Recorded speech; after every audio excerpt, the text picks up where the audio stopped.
Hi, welcome back to HardReset.Info channel. In this video, let me show you how to use message filtering for unknown senders on your iPhone.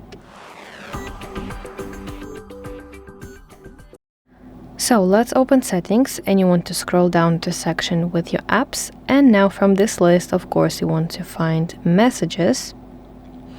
And now if you scroll down, you will find here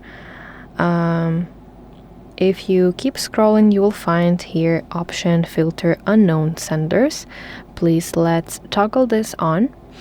And when you go to messages tab, this creates separate tabs such as unknown senders and known senders. So that is basically it. Thank you for watching. If you find this video helpful, please like it and subscribe to our channel to see more content like this.